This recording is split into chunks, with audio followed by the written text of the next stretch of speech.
신명기 22장 1절로 12절까지 말씀 우리 한 목소리로 합독하도록 하겠습니다. 내 형제의 소나 양이 길 잃은 것을 보거든 못 본 채 하지 말고 너는 반드시 그것들을 끌어다가 내 형제에게 돌릴 것이요 내 형제가 내게서 멀거나 또는 내가 그를 알지 못하거든 그 짐승을 내 집으로 끌고 가서 내 형제가 찾기까지 내게 두었다가 그에게 돌려줄지니 낙이라도 그리하고 의복이라도 그리하고 형제가 잃어버린 어떤 것이든지 내가 얻거든 다 그리하고 못 본 채 하지 말 것이며 내 형제의 낙이나 소가 길에 넘어진 것을 보거든 못 본 채 하지 말고 너는 반드시 형제를 도와 그것들을 일으킬지니라. 여자는 남자의 의복을 입지 말 것이요 남자는 여자의 의복을 입지 말 것이라. 이같이 하는 자는 내 하나님 여호와께 가증한 자이니라. 길을 가다가 나무에나 땅에 있는 새 보금자리에 새 새끼나 알이 있고 어미새가 그의 새끼나 알을 품은 것을 보거든 그 어미새와 새끼를 아울러 취하지 말고 어미는 반드시 놓아줄 것이요 새끼는 취하여도 되나니 그리하면 내가 복을 누리고 장수하리라.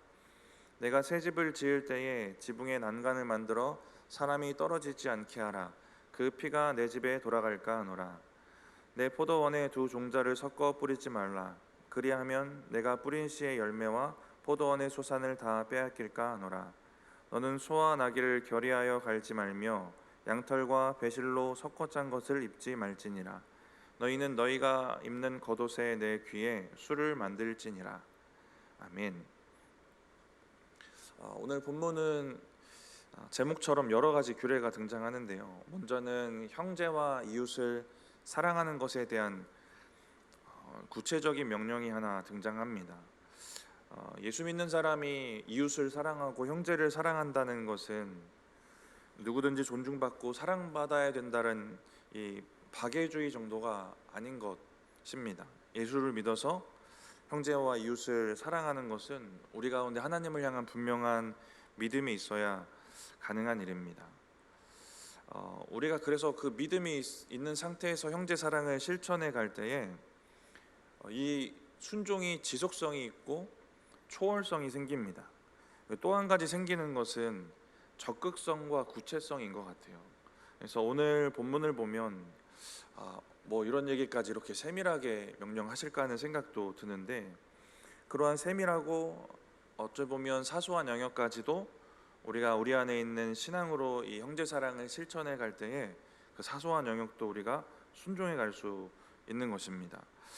우리가 이웃 사랑을 이 땅 가운데 어떻게 실천하고 있는지를 한번 생각해 보실 필요가 있을 것 같아요. 왜냐하면 우리가 정말 질리도록 들어온 얘기 아니겠습니까? 이 표현이 좀 그렇지만 정말 많이 들어온 이웃 사랑에 대한 얘기입니다. 근데 이 이웃 사랑을 우리가 어떤 범주까지 구체적으로 어떤 영역에서 어떻게 실천하고 있는지는 좀 돌아볼 필요가 있을 것 같습니다.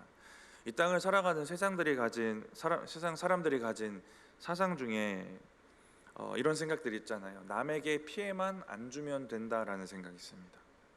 남에게 피해 안 주고 살아야 된다. 남에게 피해만 안 주면 된다. 이런 생각 가진 사람들이 많아요. 근데 우리 크리스천의 생각은 여기까지 머물러서는 안 된다라는 것을 알 수 있거든요.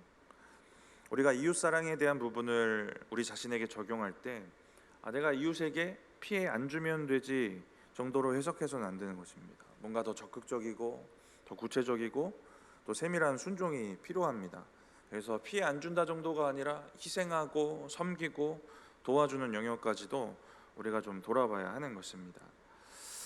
오늘 본문에도 좀 적극적이고 구체적인 내용이 나오는데요. 내 형제의 소나 양이 길을 잃었을 때, 길가에 길 잃은 가축이 있을 때 그것을 못 본 채 하지 말라고 합니다. 우리 1절 말씀 같이 한번 읽어보겠습니다. 내 형제의 소나 양이 길을 잃은 것을 보거든 못 본 채 하지 말고 너는 반드시 그것들을 끌어다가 내 형제에게 돌릴 것이요. 못 본 채 하지 말라고 하고 있습니다. 만약에 우리의 생각이 남에게 피해만 안 주면 되지라는 생각을 가지고 있다면 그냥 못 본 채 할 수도 있습니다. 근데 하나님을 향한 신앙이 있고 하나님의 법은 그러지 말라는 겁니다. 못 본 채 하고 안 도와준다고 해서 세상에서는 별 문제가 생기진 않아요. 법을 어기는 것도 아니고 우리를 잡아가진 않습니다. 네, 오늘 하나님의 법을 말씀해 주시는 것은 근데 그것과 좀 다른 것이죠. 적극적으로 이웃을 도우라는 겁니다. 내 일처럼 도우라는 거죠. 못 본 채 하지 말고 그들을 위해 희생하라는 겁니다. 이웃 사랑을 위해 우리가 어떻게 실천하고 있을까? 적극적으로 돕고 희생하고 섬기는 크고 작은 순종들이 있을까? 한번 생각해 보면 좋을 것 같아요. 고이든 아니든 우리가 못 본 채 하고 지나가는 영역들이 있는지를 한번 생각해 보면 좋을 것 같습니다. 우리가 고이든 아니든 피해만 안 주면 된다라는 생각으로 살고 있는 그러한 영역들이 있지 않은가, 오늘 이 부분을 같이 좀 돌아보면 좋을 것 같습니다. 출애굽기 말씀을 보면 이 본문에 비슷한 동일한 명령이 있는데요. 소나 나귀를 보면 그 사람에게 찾아주라는 명령이 동일하게 나옵니다. 그런데 이 대상이 조금 확장이 되어 나오거든요. 출애굽기 23장 4절 5절 말씀 같이 한번 읽어보겠습니다. 내가 만일 내 원수의 길 잃은 소나 나귀를 보거든 반드시 그 사람에게로 돌릴지며 내가 만일 너를 미워하는 자의 나귀가 짐을 싣고 엎드러짐을 보거든 그것을 버려두지 말고 그것을 도와 그 짐을 부릴지니라. 원수에게도 미워하는 사람에게도 동일하게 하라는 겁니다. 동일하게 이 영역들을 이웃에게, 형제에게, 또 심지어 원수에게까지 실천해 가라는 겁니다. 이게 쉬운 일은 아니잖아요. 그래서 우리 안에 하나님을 향한 분명한 믿음과 또 신앙과 또 하나님으로부터 받은 그 은혜에 대한 감사가 있어야 이러한 실천들이 가능해질 것 같습니다. 2절을 보시면 조금 더 구체적인 내용이 하나 등장을 하는데요. 우리 2절 같이 한번 읽어보겠습니다. 오늘 본문 2절 말씀입니다. 내 형제가 내게서 멀거나 또는 내가 그를 알지 못하거든 그 짐승을 내 집으로 끌고 가서 내 형제가 찾기까지 내게 두었다가 그에게 돌려줄지니. 길 잃은 가축을 만났는데 그 주인이 멀리 사는 경우, 또 한 가지 상황은 주인이 누군지 아예 모르는 상황입니다. 주인이 멀리 살아도 잃어버린 사람이 누군지 몰라도 못 본 채 하지 말고 일단 데리고 가서 보호하라고 말씀을 하고 있어요. 1절 말씀을 다시 한번 생각해 보면 이거는 주인이 누군지도 알고 상대적으로 가까운 곳에 사는 주인인 것 같아요. 그 주인에게 잃어버린 가축을 데려다 주는 것은 약간의 노력으로 실천할 수 있습니다. 근데 2절 말씀은요, 특히 주인이 누군지 모르는 상황은 시간을 많이 쏟아야 되고 신경도 많이 써야 되는 일입니다. 갑자기 밥 먹여야 되는 가축이 더 늘어나는 건데 생각지도 못한 돈이 들어가는 거예요. 언제까지 이거를 보호해야 되는지도 모릅니다. 그렇게 수고와 노력을 기울였는데 주인이 나타나면 또 돌려줘야 되는 거예요. 근데 저는 이 2절이 우리에게 주는 메시지가 크다고 생각이 듭니다. 이웃을 향한 적극적인 실천, 우리가 일상에서 또 크고 작은 그런 실천을 좀 생각해 볼 때 이게 그냥 우리의 결단과 생각에서 멈추지 않으려면 이처럼 희생과 수고에 대한 분명한 각오가 있어야 되는 겁니다. 다른 사람을 위해 희생하고 싶지 않고 수고하고 싶지 않고 작더라도 손해보고 싶지 않으면 이웃사랑을 실천할 수가 없습니다. 그냥 마음의 감동에서 끝나고 자기 결단에서 끝나고 맙니다. 뭔가 하나님의 시선이 머무는 곳, 정말 음지 있고 어려움 당하는 사람들을 돕는 그런 사역을 감당하는 분들이 이번 다니엘 기도에 진짜 많이 나오셨거든요. 근데 그것들을 보면서 저도 그렇고 여러분의 마음에 나도 도와야지, 실천해야지 이런 마음들, 감동이 있을 거예요. 그런데 우리가 이 감동에서 끝나지 않고 이게 우리의 결단에서 끝나지 않으려면 그분들이 그렇게 하기까지 손해보고 감수하고 자기를 내어드렸던 그런 손해에 대한 마음들이 우리에게도 분명히 있어야 하는 것입니다. 야고보서 말씀 같이 한번 읽어보겠습니다. 야고보서 2장 15절에서 17절까지 한번 읽어보겠습니다. 만일 형제나 자매가 헐벗고 일용할 양식이 없는데 너희 중에 누구든지 그에게 이르되 평안히 가라, 덥게 하라, 배부르게 하라 하며 그 몸에 쓸 것을 주지 아니하면 무슨 유익이 있으리요. 이와 같이 행함이 없는 믿음은 그 자체가 죽은 것이라. 수고도 안 하고 희생도 생각하지 않고 이웃사랑 실천하려는 것은 이제 위선이 되는 겁니다. 이런 마음의 준비가 없으면 결국 우리가 말하는 이웃사랑은 정말 말씀처럼 말뿐인 사랑 되는 거예요. 아무 소용없는 사랑이 되어버립니다. 누가복음 10장에 선한 사마리아 여인 얘기 잘 아실 텐데요. 이 사마리아 여인은 강도 만난 사람을 불쌍히 여깁니다. 그래서 돕고자 하는 마음이 생겼고 그런 결단이 들었겠죠. 근데 이 마음을 실천하기까지 이 사마리아 여인도 자기 것을 손해 봅니다. 누가복음 10장 말씀 같이 한번 읽어보겠습니다. 10장 34절 35절 읽어보겠습니다. 33절부터 읽어보겠습니다. 어떤 사마리아 사람은 여행하는 중 거기 이르러 그를 보고 불쌍히 여겨 가까이 가서 기름과 포도주를 그 상처에 붓고 싸매고 자기 짐승에 태워 주막으로 데리고 가서 돌보아 주니라. 그 이튿날 그가 주막 주인에게 데나리온 2를 내어주며 이르되 이 사람을 돌보아 주라. 비용이 더 들면 내가 돌아올 때에 갚으리라 하였으니. 사마리아인은 강도 만난 사람 불쌍히 여겼고 도와야겠다라는 결단도 있었고요. 그리고 자기의 것을 소비합니다. 손해보고 희생해요. 기름과 포도주로 치료하고 주막에 데려가서 돌보아 주고요. 이후에 치료비도 자기가 지불하겠다고 합니다. 이런 손해와 수고를 감수하려는 믿음이 우리에게도 있어야 이것이 그냥 우리의 생각과 결단에서 맴도는 말씀이 되지 않는 것입니다. 누군가를 돕고 섬길 때 우리가 이 손해를 잘 감수할 수 있으려면 우리가 이웃을 돕지만 하나님께 하는 것이다 라는 이 믿음에 이런 정리도 필요할 것 같아요. 이웃을 위해 기름과 포도주를 치료하고 치료비도 지불하고 도와주고 했는데 그 믿음의 바탕에는 내가 하나님을 위해 한 것이다 라는 믿음이 있어야 한다라는 것입니다. 하나님께 하는 마음으로 이웃을 위해 손해보고 섬겨야 되는 부분들을 한번 생각해 보시면 좋을 것 같아요. 우리가 그동안 고이던 아니던 못 본 채 하고 지나갔던 사소한 영역이라도 이웃을 사랑하는 이 일들을 잘 실천해 가셨으면 좋겠습니다. 우리가 사소하지 않은 영역에서는 그래도 순종을 잘 하는 편이실 거예요. 근데 사소한 영역에서는 우리가 잘 순종하고 있는지 좀 잘 돌아볼 필요가 있을 것 같습니다. 누가 봐도 불쌍하면 우리의 마음이 열리기 쉬운 것 같습니다. 탈북 여성 돕는 거, 지진 피해 돕는 거, 누가 봐도 불쌍한 사람들 여기에 마음이 열리는 건 상대적으로 쉽습니다. 그런데 오늘 말씀이 그래서 중요한 것 같아요. 우리의 일상의 영역, 우리가 못 본 채 지나갈 수도 있는 영역에서도 이웃을 향한 우리의 마음의 그 문과 그 순종의 마음이 열려야 된다라는 겁니다. 고아와 과부를 도와줘라 라는 성경의 말씀에 우리의 마음이 잘 움직일 거예요. 그만큼 소와 나귀를 찾아주라는 말씀에도 우리의 마음이 움직여야 한다는 겁니다. 저는 이러한 사소한 일상에 쌓여야 진짜 그 사람의 영성이 된다라는 생각이 들어요. 일상과 사소한 영역에서 승리하시는 저와 여러분들 되시기 바랍니다. 5절 말씀부터는 또 새로운 여러 가지 이야기가 되어지는데요. 우리 5절 말씀 먼저 읽어보겠습니다. 여자는 남자의 의복을 입지 말 것이요 남자는 여자의 의복을 입지 말 것이라. 이같이 하는 자는 내 하나님 여호와께 가증한 자이니라.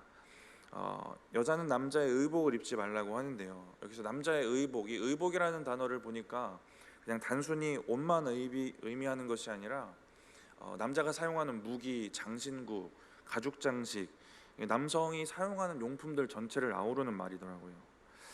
남자에게 속한 것이다 라고 번역된 성경도 많이 있습니다. 남자에게 속한 것을 여성이 착용하고 여성에게 속한 것을 남성이 착용하는 것을 하지 말라는 겁니다. 남자 옷 여자가 입고 여자 옷 남자가 입고 이것 행위 자체로는 문제가 안 될 수도 있거든요. 근데 본문에 나오는 내용이 문제가 되는 것은 요즘 전청조라는 사기꾼 아주 이슈인 거 잘 아시죠? 남장 여자 성을 바꾸는 겁니다. 그래서 이 본문에 나오는 내용이 문제가 된 첫 번째 이유는 하나님의 창조 질서를 훼손하는 것이기 때문이고요. 두 번째 이유는 이런 것들의 근본의 시작점이 어디냐면 이방의 문화와 종교에서 나온 행위들이기 때문에 그렇습니다. 그래서 고대 가나안 사람들이 성적 쾌감 때문에 성별을 바꿔서 옷을 입었다라는 기록이 있고요. 또 아시타르라는 여신을 숭배하는 의식 중에는 거세하는 일이 있었고, 또 아스타롯이라는 우상을 숭배하는 의식 중에는 이성의 옷을 입는 그러한 의식도 있었다고 합니다. 그래서 5절에 하나님이 이것을 가증히 여기시는 거예요. 근데 오늘 본문에 또 이후에 이어지는 본문들도 보시면 이 규례 자체로만 보기에는 우리의 지금 살아가는 삶과 문화와는 조금 거리가 떨어진 내용들이 좀 있습니다. 그래서 그 속에 담긴 그 본질적인 명령에 우리가 좀 집중해 볼 필요가 있을 것 같아요. 그 속에 담겨 있는 명령에 중점을 우리가 좀 보아야 될 것 같습니다. 저는 옷이라는 이 명령을 보면서 창조 질서, 우상을 섬기는 문화, 이것도 후에 좀 나누겠지만 그런 영역에서의 순종도 당연히 우리가 생각해야겠지만, 옷이라는 것을 생각할 때 저는 삶과 참 밀접한 부분이다, 삶에서 우리가 참 쉽게 사람들에게 드러내 보여지는 것이다라는 생각을 하게 되는데, 삶과 밀접한 부분, 삶에서 우리가 정말 쉽게 보여지는 영역에서 하나님의 성품을 파괴하지 않고 또 하나님의 거룩을 훼손하지 않아야 한다는 것을 좀 생각해 보게 되었어요. 삶의 사소한 영역에서 그곳을 더욱더 거룩하게 지켜가는 것입니다. 우리 6절과 7절도 이어서 읽어보겠습니다.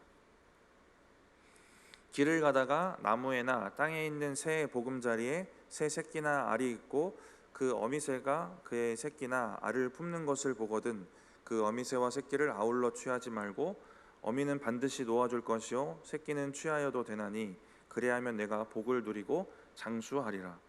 어미새와 새끼새를 아울러 취하지 말아라. 다 취하지 말라는 겁니다. 새끼를 취하고 어미를 놓아주래요. 웬만하면 생각이 이럴 것 같아요. 불쌍한 새끼를 놓아줘야 맞는 얘기 같습니다. 그런데 새끼를 취하고 어미를 놓아주라고, 우리의 기본 일상적인 상식보다는 하나님 뭔가 반대로 얘기하시는 것 같습니다. 하나님 이렇게 말씀하시는 것은 하나님이 만들어 놓으신 이 세상의 구조, 질서, 이것이 잘 유지되기를 원하시는 겁니다. 어미를 잡으면 종족이 끊어지는 겁니다. 어미를 안 잡으면 어미가 또 알을 낳고 새끼를 낳을 수도 있는 거예요. 이렇게 종족이 번식되고 이 종이 지켜지는 하나님의 창조의 질서가 유지되기를 바라시는 겁니다. 근데 6절 7절을 읽으면서 좀 느낌적으로 좀 이상한 거 못 느끼셨습니까? 이게 느낌적으로 진짜 이상한 거를 느끼셨을 수도 있는데요. 저만 느꼈을 수도 있는데, 이게 명령이랑 그 결과로 주어지는 거랑 밸런스가 너무 안 맞아요. 뭐냐면요, 이 새 둥지에 있는 새 새끼든지 어미든지 이거를 취하고 안 취하고 하는 문제는 일상적이고 좀 사소한 문제 같거든요.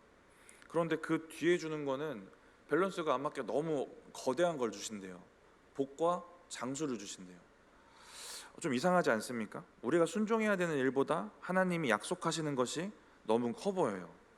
새 안 잡는 것뿐인데 복과 장수를 주신대요. 그러면 우리가 지금 여기서 예배 드릴 게 아니라 뭐 하러 가야 돼요? 산에 새 잡으러 가야 됩니다. 새 잡았다가 새 놓아줘야 돼요. 그럼 하나님께 복 받는데. 근데 이게 이렇게 말씀 그대로 문자 그대로 해석을 해버리면 정말 속된 말로 대박인 거잖아요. 새 잡으러 가서 하나님 주시는 복과 장수를 누리면 되는 겁니다. 근데 이 말씀에 진짜 어떤 의미가 있을까를 좀 생각해 보면요, 이 복과 장수에 대한 약속이 4장에도 나옵니다. 저는 그 말씀을 같이 보면서 이 일상에서 실천할 수 있는 새 잡는 얘기가 그 말씀의 순종의 어떤 한 예구나라는 생각이 들었어요. 신명기 4장 40절을 보면 오늘 내가 내게 명령하는 여호와의 규례와 명령을 지키라. 다 지키란 얘기예요. 그러면 너와 내 자손이 복도 받고 장수할 것이다 라는 겁니다. 그 중에 한 예가 오늘 새 잡는 거로 오늘 본문에 등장했다는 생각이 들어요. 근데 말씀드렸듯이 새 잡는 거 정말 어찌 보면 정말 사소한 영역의 일들 아니겠습니까? 우리가 생각하기에 작고 사소하다고 생각하는 하나님의 말씀, 이 규례들도 우리가 철저하게 잘 지켜야 된다는 겁니다. 어찌 보면 작고 사소한 규례를 더 철저하게 잘 지키는 사람이 더 거룩하고 신앙이 좋은 사람 같아요. 오늘 이 새에 대한 규례에도 순종하는 사람은 정말 복받고 그 장수의 복을 받을 만한 사람인 겁니다. 하나님의 창조의 질서가 유지되는 것이 좋고 하나님이 그걸 원하시는 것이다 라는 것을 알고 그것을 중요하게 여기는 믿음이 있는 사람인 겁니다. 그러한 사람이라야 이런 사소한 것까지 순종할 수 있는 사람인 거예요. 하나님이 명령하신 작은 것이라도 우리가 철저하게 지켜야 된다라는 믿음이 이런 규례까지 순종하게 하는 것입니다. 저와 여러분의 믿음 그리고 삶의 순종의 영역 가운데도 하나님의 말씀 주시는 그 명령들을 한 글자라도 잘 두려움으로 받으셔서 순종하는 믿음 되셨으면 좋겠습니다. 우리 8절 말씀도 이어서 보겠습니다. 같이 한번 읽어보겠습니다. 오늘 본문 8절입니다. 내가 새 집을 지을 때에 지붕에 난간을 만들어 사람이 떨어지지 않게 하라. 그 피가 내 집에 돌아갈까 하노라. 그 시대 집들이 옥상이 평평했고 옥상이 다양한 용도로 쓰입니다. 그렇기 때문에 옥상에 난간이 없으면 위험해요. 근데 오늘 8절의 말씀을 보면 이유가 조금 이상한 건 뭐냐면 지붕에 내 집에 내가 내 난간을 만드는데 누구의 위험을 걱정하냐면 이웃의 위험을 걱정합니다. 다른 사람의 안전을 위해서요. 근데 이것도 뭔가 밸런스가 붕괴되어 있어요. 내 집에 난간 만드는 문제인데 말씀을 보시면 사람이 떨어져 죽으면 그 피가 내 집에 돌아갈까 하노라. 난간을 안 만들었는데 그 사람이 죽으면 그 사람이 죽은 책임을 집주인에게 묻겠다는 겁니다. 근데 더 나아가서 이 죽음 얘기가 그 하나님이 이스라엘에게 허락하신 땅을 훼손하는 문제까지 다루고 계신 거예요. 신명기 19장에 이런 말씀 주셨거든요. 내 하나님 여호와께서 내게 기업으로 주시는 땅에서 무죄한 피를 흘리지 말라. 이같이 하면 그의 피가 내게로 돌아가지 아니하리라. 무죄한 피를 흘리지 않게 하라고 하셨어요. 무죄한 피가 흘러서 하나님이 기업으로 주신 땅이 더럽혀지도록 하지 말라는 겁니다. 8장을 좀 정리해서 적용을 해보면 우리가 우리의 문제보다 우리 이웃의 문제, 우리의 인생을 이웃 중심, 형제 중심으로 이웃의 입장이 되어서 배려하고 고려하는 마음을 가지고 살아야 되는 겁니다. 그다음 우리가 1차적으로 이 말씀을 이렇게 실천할 수 있을 것 같아요. 나 중심이 아니라 이웃 중심으로 우리의 삶을 살아가면 됩니다. 난간을 다는 것, 이것도 어찌 보면 사소한 일 같거든요. 사소한 영역에서, 정말 일상적인 영역에서 이웃을 먼저 배려하고 고려하는 삶을 사는 겁니다. 정말 작은 영역부터 우리가 그렇게 만들어가는 거예요. 저 여러분의 삶 속에서는 어떤 것들이 있을 수 있을까요? 몇 주 전에 서울 숲 갔었는데 가족들이랑 길 건너편에 스타벅스가 있고요. 그 안에는 커피를 사고 있었고 저는 유리를 태우고 유모차에 태우고 먼저 나가 있으려고 이제 나가려는데 문이 자동이 아니에요. 그래서 나가기가 좀 힘든 상황이었는데 들어오던 한 여자분이 문을 잡아주시더라고요. 저는 이것도 배려이고 고려잖아요. 정말 사소한 일이잖아요. 이러한 사소한 것부터 우리가 우리의 터전에서 이웃을 배려하고 생각하고 또 도와주는 이러한 마음들을 실천해 가야 한다는 것입니다. 오늘 8절의 말씀을 좀 더 깊이 적용을 해본다면 너희가 형제를 배려하지 않고 고려하지 않으면서 난간을 안 만들어서 그러다가 형제가 죽으면 그 피가 내 집에 돌아갈까 하노라 하셨던 것, 그로 인해서 하나님이 허락하신 기업, 그 허락하신 땅이 훼손되는 그 책임이 너에게 있다라는 말씀이잖아요. 형제를 고려해라, 사랑해라, 배려해라.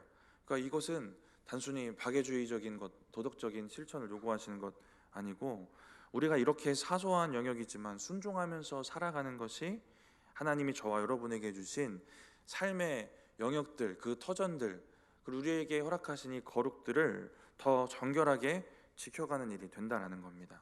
그러니까 형제사랑, 이웃사랑이라는 이 명령이 저와 여러분에게 얼마나 무게감이 있어야 되는 명령인지를 알 수 있는 거예요. 얼마나 그래서 이 명령을 우리가 무겁게 받고 무겁게 받아서 실천해 가고 있는지를 우리가 좀 돌아볼 필요가 있는 것입니다. 옥상에 난간다는 것, 제가 유모차 끌고 있어서 문 잡아주는 것, 정말 사소한 것 아니겠습니까? 이 부분들을 우리의 거룩을 지켜가는 것, 우리 삶의 터전의 거룩을 하나님 앞에서 지켜가는 것이다 라고 우리가 여기고 순종해 가야 한다라는 것입니다. 그러한 순종이 저와 여러분의 삶 가운데, 삶의 사소한 영역 가운데 있기를 축복합니다. 9절 말씀 우리 이어서 읽어보겠습니다. 내 포도원에 두 종자를 섞어 뿌리지 말라. 그리하면 내가 뿌린 씨의 열매와 포도원의 소산을 다 빼앗길까 하노라. 두 종자를 섞어 뿌리면 땅이 빠르게 훼손되고 죽는다라는 말이 있어요. 그래서 윤작을 한다고 하는데, 근데 또 어떤 기록은 섞어 뿌리면 더 잘 된다고 합니다. 농사가 이렇게 해서 잘 됐던 곳이 있는데 어디냐면 애굽입니다. 섞어 뿌려서 잘 됐던 곳. 그래서 풍년이 일어났던 곳이 애굽이에요. 그래서 애굽의 벽화들을 보면 여러 종류의 과일 나무가 함께 그려져 있거나 그런 정원의 그림들이 있습니다. 씨를 섞어 뿌리는 것, 그러니까 애굽의 농사법이거든요. 근데 하나님은 그렇게 하지 말라고 하시고 하나님은 막으시는 방법입니다. 애굽의 농사법을 따라서 농사 짓는 것으로 하나님의 거룩한 땅을 훼손하지 말아라입니다. 그럼에도 하나님과 모세는 이런 걱정이 들었기 때문에 이 말씀을 여기 기록을 해주셨을 텐데, 이스라엘에게는 애굽의 농사법 그래도 익숙했을 거예요. 부모를 통해 들었겠죠. 애굽의 경험들, 농사법들, 섞어 뿌리면 농사 잘 된다, 이 얘기 들었을 겁니다. 그렇기 때문에 하나님과 또 모세도 이스라엘이 그렇게 할까봐 걱정하시고 이런 규례를 주시는 겁니다. 이스라엘이 애굽에서처럼 섞어 뿌리면 더 풍년이 일어나겠구나, 더 잘 되겠구나, 더 돈 잘 벌겠구나, 이 생각을 했을 테니까요. 저 이 말씀을 보면서 이거 동일하게 우리의 인생에도 동일하게 찾아오는 유혹이라는 생각이 듭니다. 이렇게 하면 더 돈이 잘 벌릴 것 같고, 이렇게 하면 더 잘 될 것 같고, 이런 순간들을 우리가 마주하게 되는 겁니다. 근데 이럴 때 우리가 이게 하나님 기뻐하시는 것인지, 하나님의 허락하신 거룩이 훼손되는 방법은 아닌지 우리가 민감하게 돌아봐야 한다는 것입니다. 9절 말씀 다시 한번 보시면 두 종자를 섞어 뿌리지 말아라. 씨부터 뿌리지 말라는 겁니다.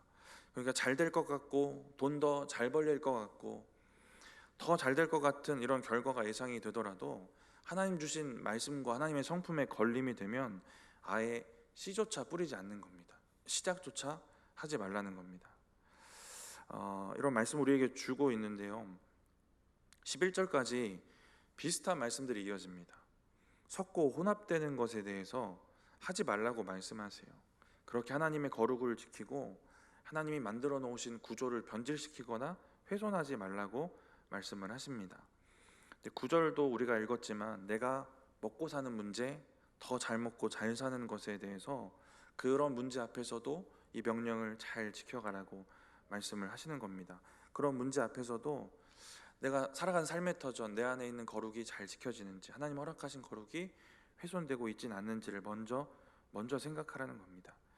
10절 말씀도 비슷한 영역입니다. 우리 같이 한번 읽어보겠습니다. 오늘 본문 10절입니다. 너는 소와 나귀를 결의하여 갈지 말며. 소와 나귀를 결의하여 갈지 말아라. 이 결의라는 게 소 두 마리가 함께 끄는 쟁기라고 하더라고요. 그런데 이것을 나귀와 소가 섞어서 끌지 말게 하라는 겁니다. 이 쟁기질도 생업과 관련이 있어요. 생업과 관련이 있어도, 먹고 사는 문제와 관련이 있어도 하나님이 말씀하신 것을 따라서 거룩을 훼손하지 말고 구별해서 정결하게 살라는 겁니다. 우리 11절도 읽어보겠습니다. 양털과 배실로 섞어 짠 것을 입지 말지니라. 섞어 짠 것을 입지 말아라. 하나님 왜 옷차림까지 간섭을 하십니까? 이게 이방의 문화이기 때문에 그렇습니다. 이방에서는 그렇게 입었대요. 하나님은 정말 사소한, 왜 옷차림까지 그러실까? 사소한 것이라도 이방 문화의 풍습이 사소한 것에도 들어오지 않기를 바라시는 겁니다. 오늘 이 말씀의 부분을 묵상하면서 아까도 말씀드렸지만 이런 느낌이 가장 먼저 들었어요. 명령하시는 것과 결과적으로 주어지는 것이 밸런스가 크게 안 맞는다라는 생각이 들었거든요. 새를 살려줬다고 복과 장수를 허락하시고, 내 집에 난간을 안 만들었다고 그 땅이 훼손되는 문제까지 책임을 지우신다는 겁니다. 앞서 계속 말씀드렸지만 하나님은 우리의 일상의 사소한 영역들, 우리가 사소하다고 여기는 것, 우리의 생각에서 사소하다고 여기는 것이겠죠. 그것을 중요하게 바라보시는 것입니다. 우리가 함께 나누었지만 옷을 바꿔 입는 것도 그렇고요. 실을 섞어서 막 옷을 입는 것들, 경작할 때 가축을 섞어서 하는 것도 이방 풍습입니다. 씨를 섞어서 뿌리는 것도 이방의 문화예요. 애굽에서 하던 일들입니다.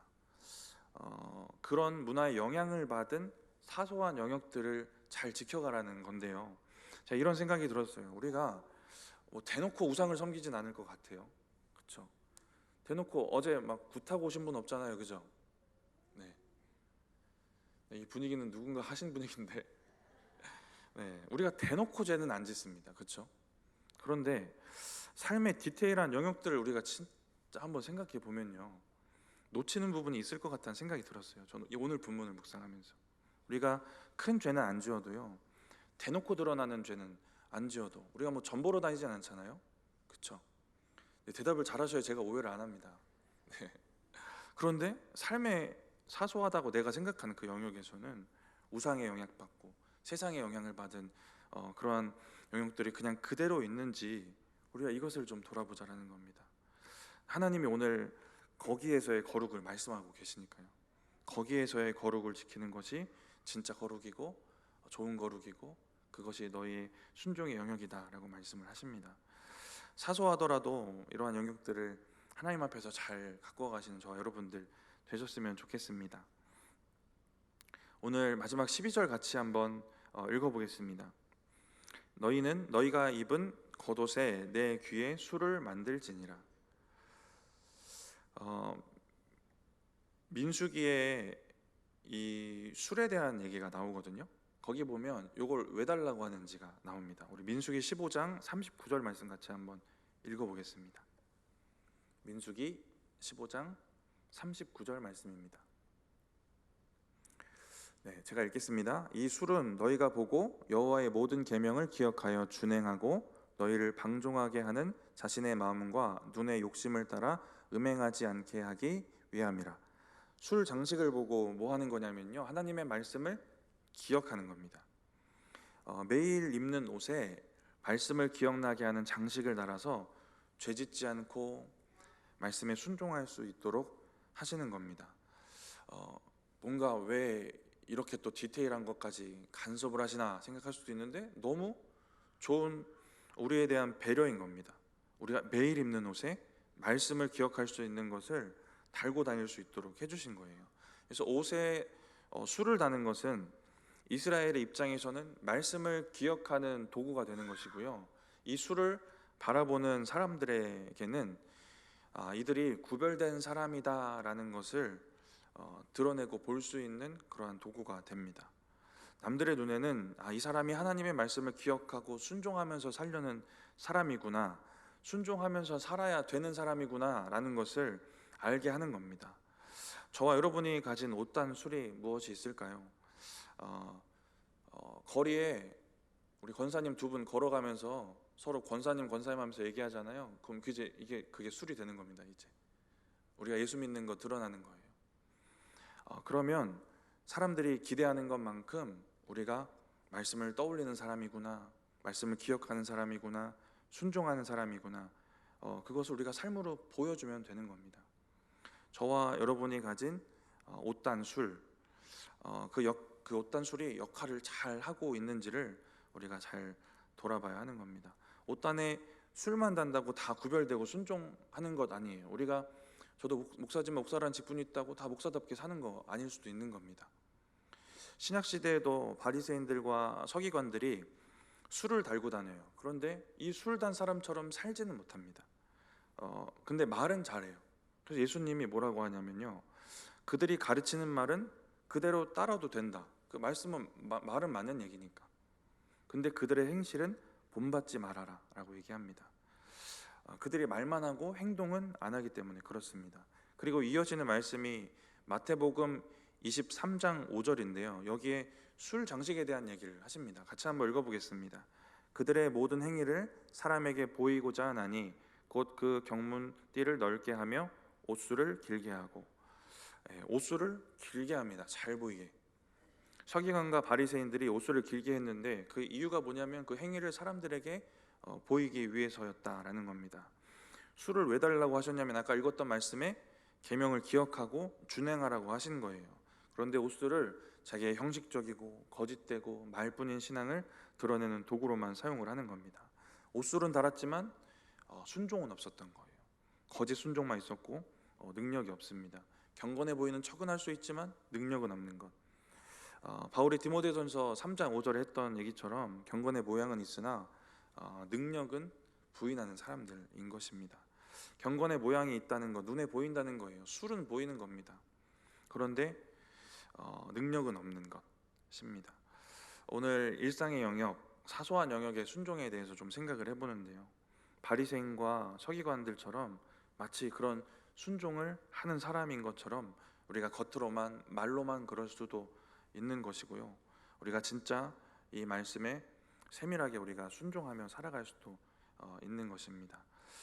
그래서 저와 여러분에게 쌓여지는 거룩한 모습들, 경건의 모양들이 정말 능력 있는 참된 경건이 되었으면 좋겠습니다. 우리가 이렇게 순종하고 또 이 거룩을 잘 지켜갈 때에 세상 사람들이 정말 복음을 듣고 하나님 아버지도 보게 되는 것 아니겠습니까? 이런 믿음의 역사들이 저와 여러분의 삶 가운데 있기를 바랍니다. 하나님이 왜 우리의 이러한 사소한 영역까지 거룩을 챙기시는 것일까? 하나님의 우리가 마음을 좀 같이 생각해보고 좀 맞추려고 하는데요. 왜 섬세하고 사소한 것까지 챙겨주실까? 제가 어젠가 그저께 큐티책에는 물가에 내놓은 아이 바라보듯 하신다라는 말을 써놨는데 왜 이렇게까지 세심하고 사소하게 챙겨주실까? 옷술에 대한 얘기도 들었는데 진짜 정말 세심한 배려 아닙니까? 이스라엘 백성도 그렇고 저와 여러분도 뭐 다른 것 없이 잘 까먹습니다. 순종하라고 주신 말씀 다 까먹고 살아갈 때 너무 많아요. 망각을 밥 먹듯이 하는데 그런 이스라엘에게 눈에 보일 수밖에 없는 곳에 맨날 입을 수밖에 없는 옷에 순종의 도구를 마련해 주시는 것입니다. 네, 왜 하나님 이렇게까지 하실까? 하나님이 우리에게 원하시는 것이 있어서인데요. 이 술에 대한 말씀 민수기 15장에 나오는데 민수기 15장 40절, 41절 말씀입니다. 우리 같이 한번 읽어보겠습니다. 그리하여 너희가 내 모든 계명을 기억하고 행하면 너희의 하나님 앞에 거룩하리라. 나는 여호와 너희의 하나님이라. 나는 너희의 하나님이 되려고 너희를 애굽 땅에서 인도해 내었느니라. 나는 여호와 너희의 하나님이니라. 우리를 왜 이렇게 배려하시냐면요. 하나님의 거룩하심을 닮아서 우리도 거룩하라고. 그럼 왜 우리를 거룩하라고 하셨냐면요. 41절에 그래야 우리의 하나님 되어주실 수 있기 때문입니다. 이게 하나님의 본심인 거예요. 하나님이 우리의 일상의 사소한 영역까지 정말 세밀하고 디테일한 명령으로 세밀하고 디테일한 영역까지 다 거룩해지기를 정말 물가에 내놓은 자식처럼 염려하시고 명령을 주시는 이유는 우리의 하나님이 되어주시려고입니다. 이 마음을 우리가 1번으로 기억하고요. 그 다음에 우리의 순종과 실정의 영역들을 다시 한번 생각해 보시면 좋을 것 같습니다. 우리가 못 본 채 하고 지나갔던 이웃을 섬길 수 있는 것들, 우리가 사소하다고 생각했지만 세상의 영향을 받은 영역들, 이 부분들을 하나님의 마음을 기억하시면서 다시 한번 거룩하고 정결하게 회복해 가시는 저와 여러분들 되시기 바랍니다. 잠깐 기도하겠습니다. 하나님, 오늘 주신 이 말씀을 붙잡고 우리의 삶에 정말 세밀하고 또 작은 영역까지도 하나님 앞에 거룩하고 정결해질 수 있도록 주님 함께하여 주시옵소서. 그래서 우리의 하나님 되어주신 하나님과 동행하며 이 땅을 또 아름답게 살아갈 수 있도록 주님 함께하여 주시옵소서. 감사합니다. 예수님의 이름으로 기도드립니다. 아멘.